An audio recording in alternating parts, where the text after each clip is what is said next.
There's a guy I know named Marcus. Good job. Makes about $72,000 a year. Lives in a decent apartment. Drives a reasonable car. Goes out on weekends. Takes one trip a year to somewhere warm. By every surface-level metric, Marcus is doing fine. He's not behind on anything. Nothing is in collections. His credit score is 690. He gets pre-approved for things constantly. Lenders love Marcus. But here's what Marcus's life actually looks like underneath the surface. He's got $11,400 on two credit cards, one at 24.99% APR and one at 19.99%. He's got $287 a month going to a car he financed 3 years ago with $4,100 left on it. He's got $38,000 in student loans at 6.8% that he's been paying on for 7 years, and somehow still owes $31,000 of the original balance. And he's got a $1,200 personal loan he took out 18 months ago to cover a medical bill that insurance only partially covered. Marcus is not in crisis. He makes every minimum payment. He never misses a due date. He thinks he's managing his debt. But here's the thing nobody told Marcus. He's not managing his debt. His debt is managing him. Every financial decision Marcus makes, every job offer he weighs, every month he decides not to invest, every emergency that sends him back to the credit card, all of it is happening inside a cage he can't see because the bars are labeled manageable monthly payments. My name is Tom, and I've spent the last decade sitting in rooms with accountants and financial lawyers who showed me how money actually moves. Not the version they teach in high school. And not the version that sounds good in a bank advertisement, the actual mechanics. And what I found about debt is this. The modern consumer debt system was not designed to be paid off. It was designed to be serviced indefinitely. And the difference between those two things is the difference between building wealth and running on a financial treadmill for 30 years. So in the next few minutes, I'm going to show you exactly how the debt trap works at the mathematical and psychological level. Why most people who try to get out of debt fail not because they lack discipline, but because they're using the wrong system. And then I'm going to give you the specific framework that actually works, the one that eliminates debt in a predictable, calculable timeline regardless of how much you currently owe. Because here's the thing. Debt freedom is not a personality type. It's not something that only works for people who are good with money. It's math. And once you understand the math, the path out becomes obvious. Let me start with a story that's going to sound completely unrelated, but I promise it connects. Back in ancient Rome, around 326 BC, there was a practice called nexum. If you borrowed money and couldn't pay it back, you could be legally enslaved to your creditor until the debt was worked off through your labor. Not imprisoned, enslaved, working directly for the person you owed money to. The Romans eventually abolished nexum after public revolt. The debt still existed. The lender still got paid eventually, but the mechanism of control changed. It became less visible, less dramatic, more palatable. Now fast forward to 2026. Nobody is selling anyone into slavery over a credit card balance. But the mechanism of control is still there. It's just been refined over 2,300 years into something that feels like a normal part of adult life. Monthly minimum payments, revolving credit lines, grace periods that reset every 30 days. Introductory APR offers that expire quietly. The cage is the same. The bars just look like convenience now. Here's the mathematical reality that most people have never actually sat down and calculated. The minimum payment system on a credit card is specifically designed to maximize the total interest you pay, while keeping the monthly obligation low enough that you don't panic and pay it off. Let me show you exactly what this looks like with real numbers. Say you have $10,000 on a credit card at 22% APR. So the minimum payment is typically about 2% of the balance, or $200 per month. If you pay only the minimum every month, here's what happens. It takes you 9 years and 2 months to pay off that $10,000. And in that time, you pay $12,489 in interest. So the real cost of that $10,000 is $22,489. You paid more in interest than you borrowed. And the bank collected nearly $12,500 from you while you spent over 9 years feeling like you were keeping up. But it gets worse. Because most people don't just have one balance. Marcus has 4. And while he's making minimum payments on all 4 and feeling responsible, here's what's actually happening to his wealth-building capacity. Every dollar going to minimum payments is a dollar that isn't compounding in an index fund. At 7% annual returns, the $500 a month invested over 25 years becomes approximately $405,000. If Marcus is currently sending $650 a month to various debt minimums, the true cost of that debt isn't just the interest. It's the $650,000 in compound wealth that never gets built, because the money was already spoken for before he could invest it. This is what I call the invisible wealth tax. You see the interest charges on your statement. You don't see the compound growth you gave up. The bank's cost is visible. Your opportunity cost is invisible. And invisible costs are the most dangerous kind because you can't feel them. You don't get an alert when your future self loses another $200 in compounding potential. It just quietly evaporates every single month. Now let me explain why most debt payoff attempts fail. Because I've seen this pattern repeat over and over. Someone gets motivated. They make a plan. They throw $300 extra at a credit card for 2 months. Then their car needs work. Or they have a bad week emotionally, and online shopping happens. Or they get the credit card down to $4,000 and feel good enough about it that they use it for a vacation. And 6 months later, they're back at $8,500 wondering how that happened. The failure point isn't willpower. The failure point is system design. Most people try to get out of debt the same way they tried to get into it, one decision at a time, reactively, without a structural framework. And you cannot reactively escape a system that was structurally engineered to keep you in it. You need a counter system. Here's the one that actually works.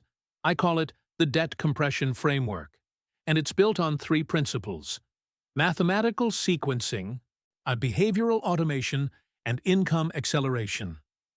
Let me break down each one. Step 1. Sequencing your payoff order correctly. There are 2 popular methods for ordering debt payoff. The avalanche method says, pay off highest interest rate first.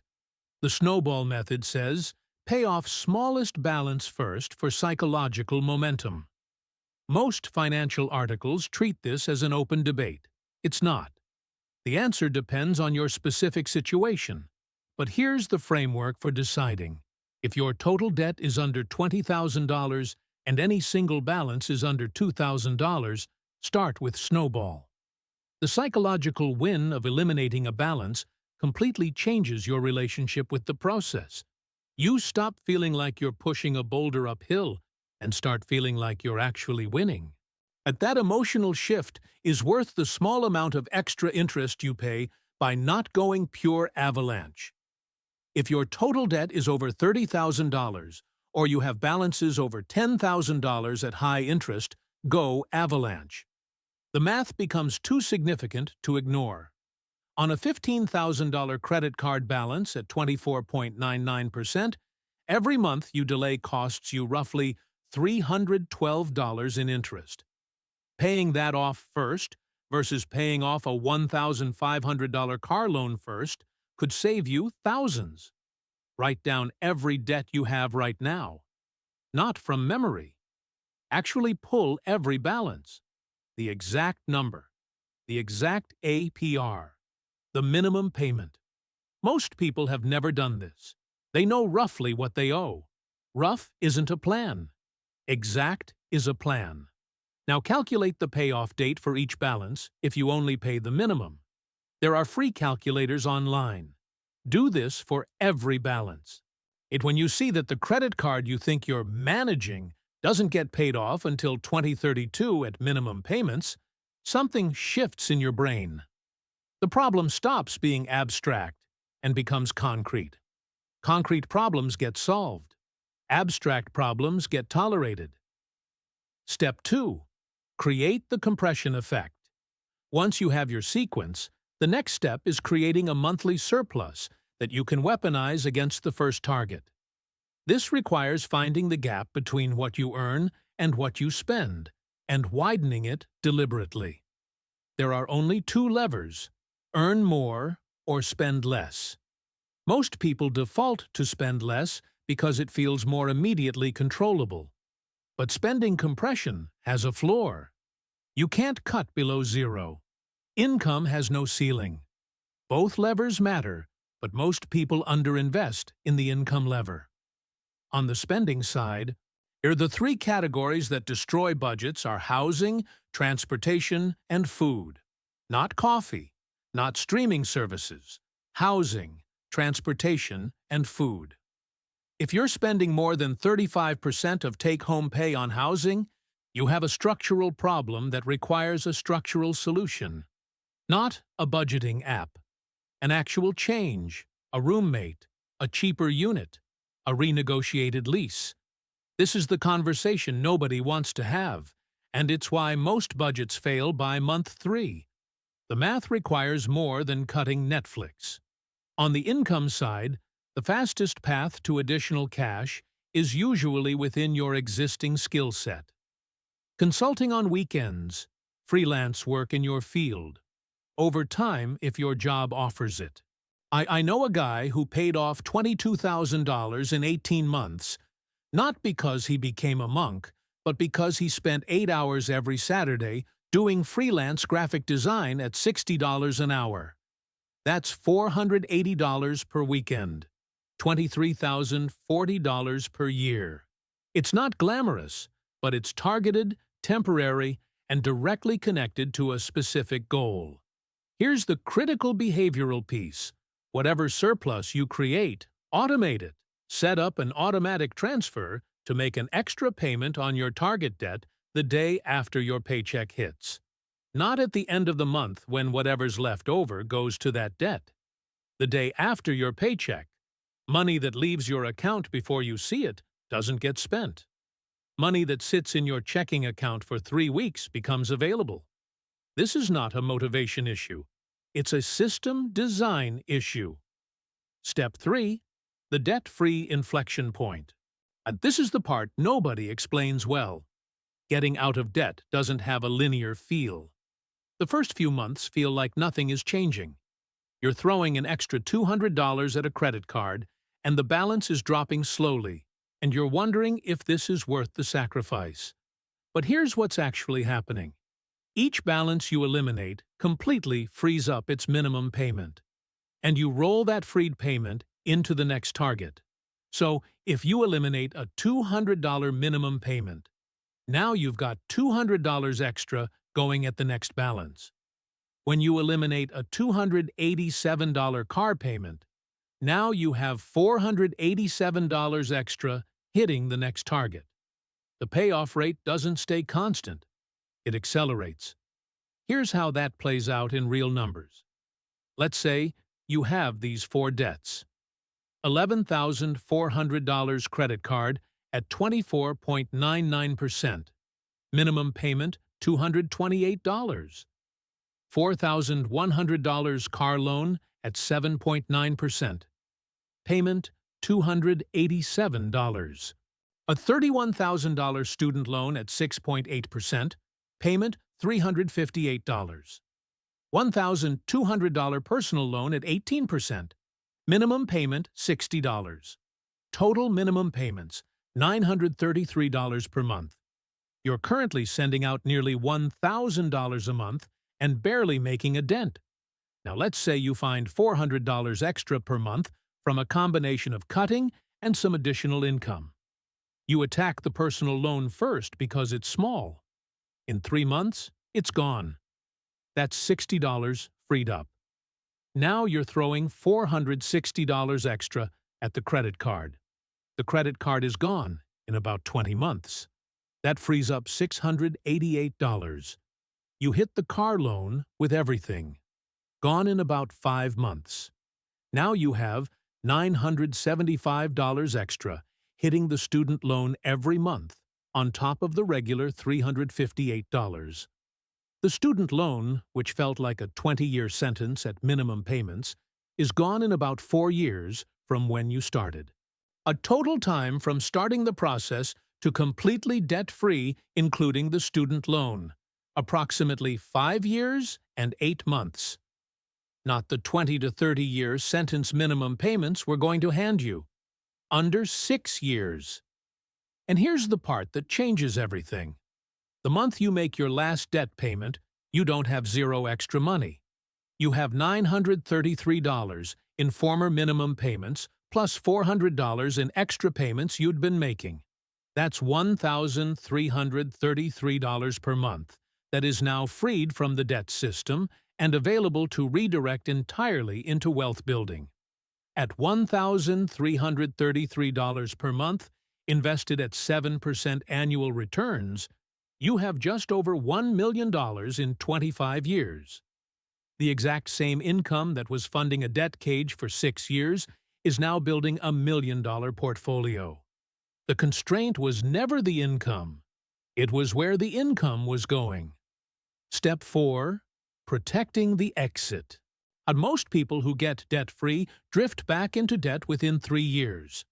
Not because they're irresponsible, because they never addressed the underlying mechanics that created the debt in the first place. Debt accumulates from one of 3 sources: emergencies with no cash buffer, lifestyle spending that outpaces income, or a single catastrophic event like a medical bill or job loss. The fix for each is different. For emergencies, you need a cash buffer built before or in parallel with your debt payoff. I know the math says throw everything at the debt, but if you have no buffer and your transmission fails, you go back to the credit card, and psychologically, the whole thing collapses. Keep $1,000 to $2,000 in accessible cash as a circuit breaker.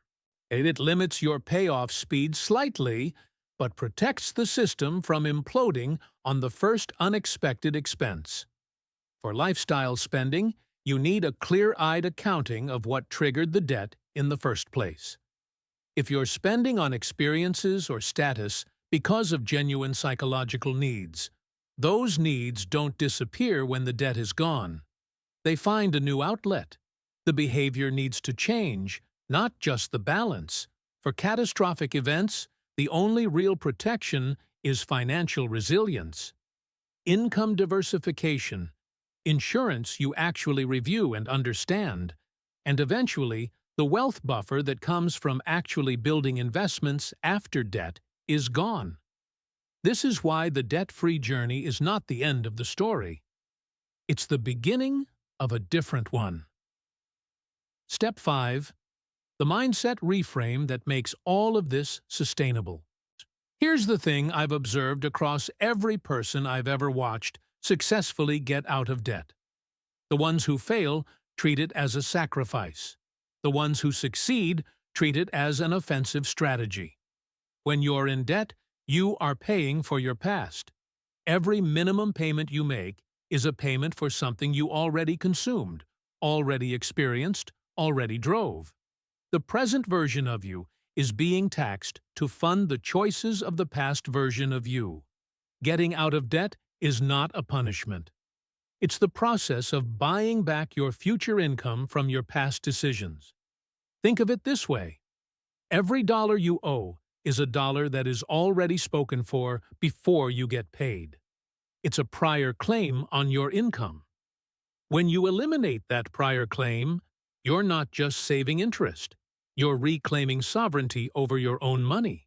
At every payment you never have to make again is a vote for your future self over your past self. Marcus, the guy I mentioned at the start, did this.